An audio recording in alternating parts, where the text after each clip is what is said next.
Thank you. Mr. Gill, 2.5 minutes. President, the entire world has been gripped by the migration crisis, and it's not just in the European Union, but it's also in the United States.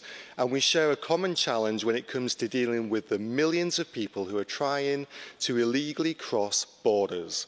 In recent weeks, the United States has seen a migrant caravan consisting of thousands of people travelling from Central America to the US border. We're witnessing an organised mass migration of economic migrants on a scale that has never been seen before. And this, quite simply, is economic migration. Both here and in the EU and over there in the US, there are legitimate and legal routes to seeking genuine asylum.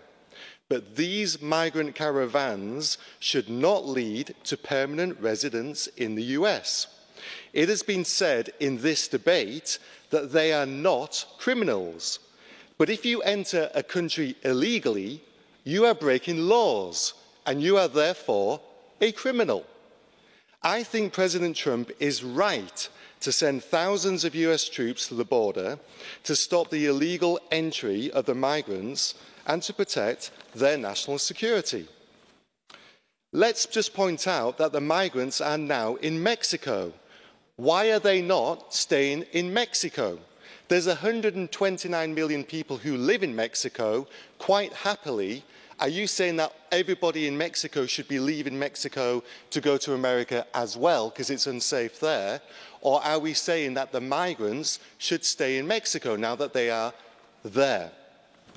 While some argue that the numbers of migrants in the caravan are small, they set a precedent and encourage others to make this dangerous journey to the US.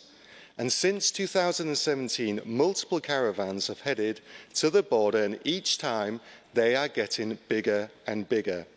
On our own soil, we have seen the effects of mass migration, especially the terrible death toll of migrants crossing turbulent seas in boats completely unfit for purpose. International law is being broken, and EU treaties are just being ignored.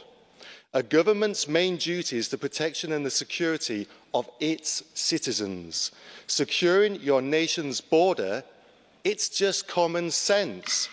Leaders in Europe would do well to learn from President Trump's response to what's happening at the US border, instead of just continually pointing their fingers and complaining.